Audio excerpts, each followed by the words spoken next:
Eu já começo, professor, questionando o senhor sobre o que foi que motivou, o que aconteceu de fato. Ali foi uma situação realmente humana, foi um erro humano. Esse material relacionado, então, ao Césio 137 é um material realmente muito perigoso? Eu não deu para passar lá no laboratório, senão eu ia trazer uma fonte de Césio para mostrar para vocês. Qualquer material radioativo de alta atividade é uma grandeza que a gente fala como se fosse a potência do material. Ele é perigoso, né? O Césio ali foi uma negligência enorme do ser humano. Geralmente, a Agência Internacional de Energia Atômica e a Comissão Nacional de Energia Nuclear, agora a Autoridade Nacional de Segurança Nuclear, eles pedem para ter menos interferência humana possível nas coisas. Tudo é automatizado. Aqui mesmo, depois não podemos falar alguns lugares que aqui no Piauí tem, né? Tudo automatizado. Porque o ser humano, ele é falho, né? E quando você automatiza, ele mesmo dispara se tiver algum problema. E o ser humano passa batido. Só que ali foi uma negligência terrível. Existe uma coisa dentro das radiações, chama-se descomissionar. Descomissionar é deixar de funcionar, ou seja, uma clínica, uma instalação radiativa. E lá foi descomissionado o setor de radioterapia, né, que é tratamento do câncer. Antes se usava muito material radioativo. Aqui no Piauí mesmo tinha uma bomba de cobalto. Cobalto, como você fala, Césio, pé de cobalto é pinto. Né? O cobalto é muito mais energético do que um Césio. E lá deixaram a fonte de Césio dentro do hospital que foi desmontado, né? Isso é um absurdo. Isso é um absurdo. Só que na época a legislação não era tão forte como hoje. Não existe hoje no mundo, no planeta, doutor Helder, que tenha mais legislação sobre a questão de trabalhar com radiações. Não existe. É o Brasil. Não existe nenhuma que tenha mais radiação, mais controle regulatório do que radiações. E o Brasil acho que é um dos líderes dessas legislações. Aqui é muito bem montada a legislação por conta da Comissão Nacional de Energia Nuclear. Só que à época não tinha esse tipo de proteção radiológica que existe hoje. Essa segurança radiológica que existe hoje. Então as pessoas simplesmente deixaram a máquina lá. Aí vieram a história que todo mundo conhece, né? Já está batido e mais batido. Bateram lá, pegaram, quebraram e botaram o Césio exposto, né? 19 gramas apenas. Mas ele tinha uma atividade que é uma coisa monstruosa, né? A unidade é o Curie, né? Em homenagem a Marie Curie, né? A famosa Marie Curie. Era 1.400 Curies, é uma coisa absurda, tá? Tem muitos acidentes radiológicos que acontecem com material radioativo dentro de um segmento das radiações chamado gamografia industrial, né? É fazer, digamos, entre aspas, né? Fazer radiografias, mas não usando raio-x, usando raio gama, certo? E as fontes lá são 30, 40 Curies. E causam acidentes gravíssimos, até morte, com 30, 40, 50 Curies. Olha o número, 50.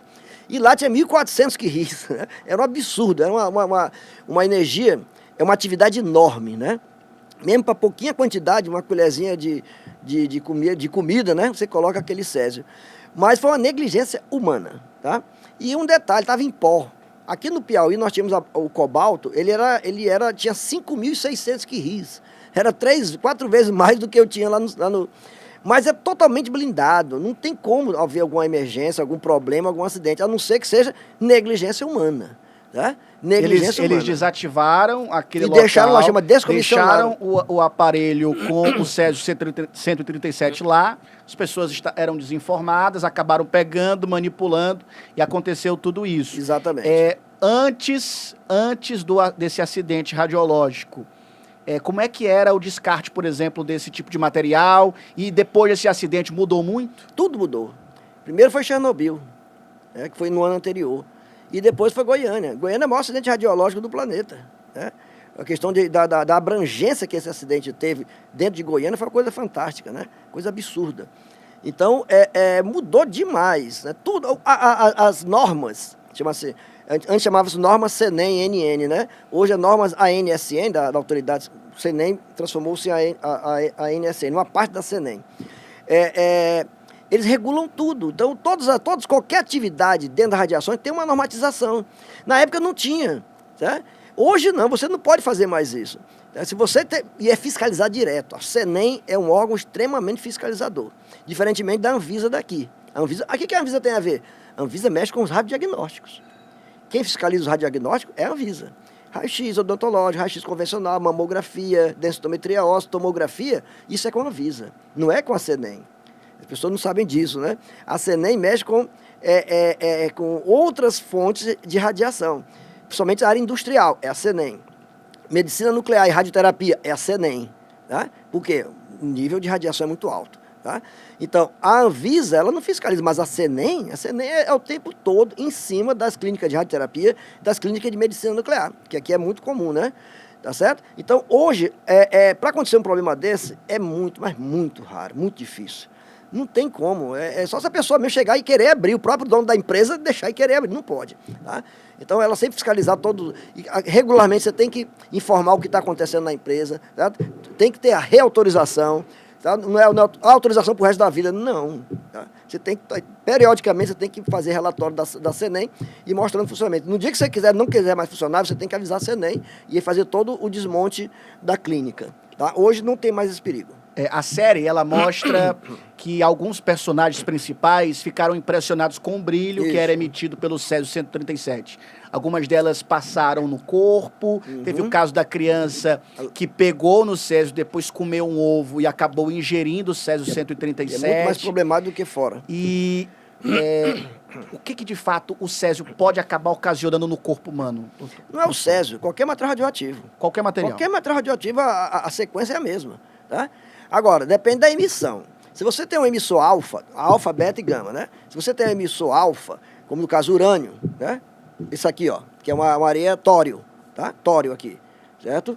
Areia monazítica da praia de Guarapari, tem tório, tá? Ele é emissor alfa. O emissor alfa, o plástico aqui já barra o emissor alfa, né? Tá? O beta já é mais energético, né? Mais energético, ou melhor, tem um alcance maior, não é que seja mais energético, tem um alcance maior. Tá? Mas ele é muito menos prejudicial do que o alfa, se for ingerido. Então, qualquer material, se você tiver uma certa quantidade de material, não é quantidade em volume, em massa, mas quantidade em atividade. Atividade é a grandeza que determina o poderio, né, digamos assim, a potência do material radioativo.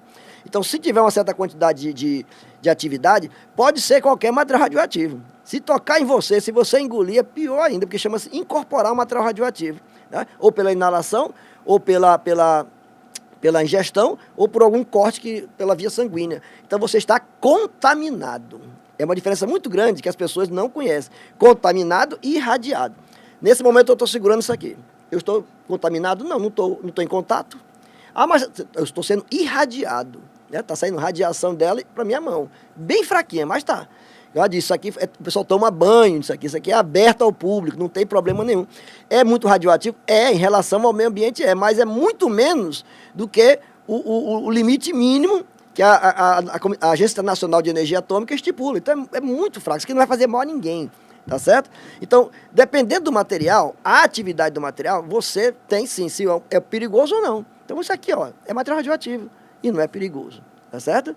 Agora, contaminado é isso. Se eu abrir isso aqui e pegar, onde eu tocar, já vai contaminar. Tá? Irradiar, não. Você entra fazer uma radiografia. Você não fica postado lá. Vem a radiação, passa por você. Você não sai imediatamente dali, você vai para casa. Você só foi irradiado. Só você recebeu a dose de radiação. Tá? Agora, no caso de Goiânia, eles foram contaminados. Né? Ingeriram. Então, se você ingerir material radioativo, tudo que sai de você sai radioativo. Lágrima, suor, urina, fezes, menstruação, leite materno, tudo que sai de você sai radioativo. Eu vi que eles não podiam, por exemplo, quando iam defecar, quando iam urinar, todo aquele material tinha que ser coletado. Exato. E não podia ir para a rede de esgoto. Não pode.